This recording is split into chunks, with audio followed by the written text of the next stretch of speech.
Well, the main focus is the role of the Lithuanian Americans in gaining independence in 1918. I'll just tell you, the exhibit has two preface parts. So in order to understand how much of an achievement that was, we look at what Lithuania was like as the 19th century was ending. The fact that it wasn't on the world's maps, the fact that you couldn't choose to be a Lithuanian when you came to the U.S. as a category. We look at those things to understand how much had to be done in order to gain that independence. And we also look at the Lithuanian Americans that were here, how they organized, who they were, where they came from, and how ready they were to support their native land. But the focus of the exhibit is the independence and recognition of that independence in the U.S. And in my mind, the most important part of it is that the Lithuanian Americans fought hard over a long period of time, doing everything they needed to do, but they used the principles of this country to fight on behalf of Lithuania. So the words freedom, independence, liberty, freedom from fear, freedom from oppression, equality of rights, inalienable rights, they used over and over again in documents and letters and memoranda that they wrote to presidents and secretaries of state and congressmen and senators.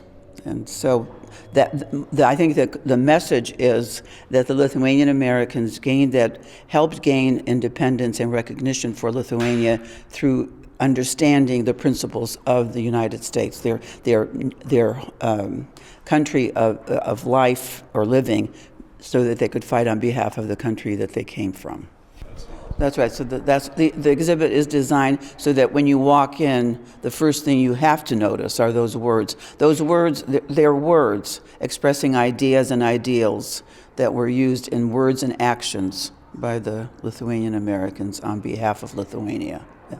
This was based on the principles and ideas, first of all, isn't it? Yep. Yes, exactly. On principles, ideas, and ideals, and it's something that you can't help but notice when you look at the documents that come from that time. So every time you read Lithuanian Americans saying to American politicians, officials, and people in power, quoting James Monroe, back to the U.S. officials, saying that he stood for self-determination, unhindered freedom, that to choose to be the country that you wanted to be. Yeah, so it is. You're right. It is. I hope that's what comes across. I hope that's what people learn from the exhibition. Mm-hmm. Well, more important than anything were the documents. I mean, they're not great-looking, attractive pieces of historical materials, but those documents. Yeah, it was when we found those documents, the one after the other. 4.5 years. For 4.5 years, they wrote.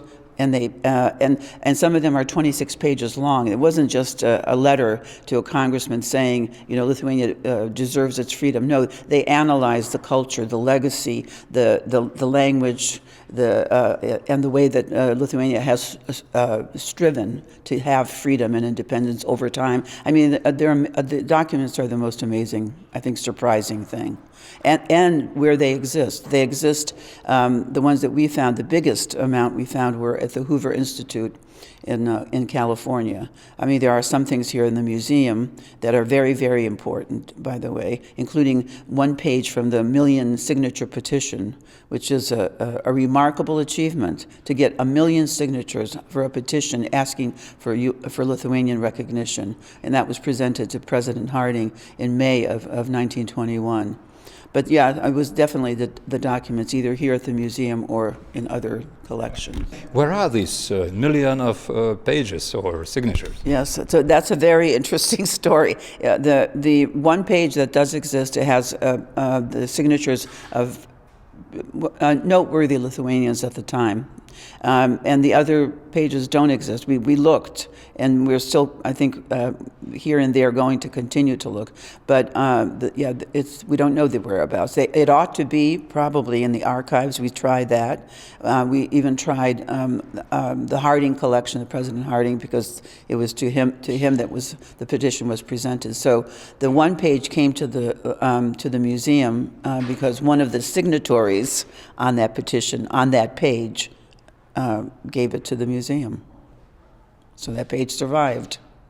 He was definitely a collector. Yes, he was a collector. He had that page. Rachkas is his name, I believe, and he had that page and a photograph of Lithuanians who met with Harding when he was a senator running for president. So talk about being smart. They met with the senator who ends up being president. They get him ready to listen to them when he's president. Yeah. Well, there were leaders among those. I like to say to people that, that's what I've heard all along, yes, that the farmers and peasants came, but those farmers and those peasants organized. When they were working in the mines, Lithuanian Americans were very active, or Lithuanians that had just come to America were very active union members, fighting for their rights. So their abilities, their maybe innate sense of freedom and independence surfaced. And education came along as well. But they organized, and leaderships developed. But in my, this is a very personal opinion, I believe they came here seeking freedom. They found enough freedom here to flourish and to enable them to stand by those principles and those ideas. So the leaders could call on them. None of this would have worked if it was just leaders. The people who were working in the mines or in the stockyards or wherever they were responded to those leaders and to what they were saying with small amounts of money and with the force of their support. I hope that the underlying message is universal, so it's not just for Lithuanians leaving Lithuania, that the universal message is this, that ideas and ideals matter, that in the end they triumph, and that passion for and love of country and language and culture is an insurmountable thing. You can't wipe it out. The Russians tried, and were trying at the end of the 19th century to do just that, and couldn't do it. So I'm hoping that stories like this inspire Lithuanians today to see the value of the nation and its history and culture. Yes. Okay, so yes, I would just like to mention the media campaign that was run in 1919. It was an amazing accomplishment. The Lithuanian Americans decided that if they were going to win this fight for recognition, they had to raise America's consciousness about that Lithuania existed, what it was. So they raised $60,000 to hire a marketing company, and public relations was just getting started as a way of reaching people. So they hired this company. It was run by the nephew of Sigmund Freud, and they wrote articles, and the information spread throughout the country in almost every community you could think of about Lithuanian culture, Lithuanian language, Lithuanian history, always adding that it deserved recognition. So it must have worked, because over time the U.S. The people in the U.S. knew what Lithuania was and were prepared to support it with things like the million signature petition and other things. Yeah, I know when they would say, they would make it was like discussions on prohibition in the United States. They would say, there is no problem with alcohol in Lithuania. Everyone makes medus from the from money or something like that. Everything was very positive. That's right. Everything was very positive, and some of it was lighthearted, but some of it was serious. They wrote articles about the fact that Lithuanians were not pro-German, that they were that they had a nation and a culture of their own, all of that stuff. And then, yeah, some of them were made the most of. In fact, one of the PR tenets that they followed was to figure out what the U.S. might be interested, like sports, and then focus on the sports abilities of Lithuanians, and probably about honey and the use of honey in liquor, or food, or language, or or singing and dancing.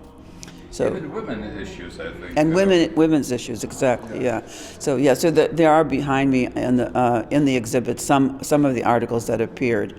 I couldn't quote you the headlines, but they run the gamut of sports and women's issues, as well as culture and war and championing the cause of recognition. Yeah.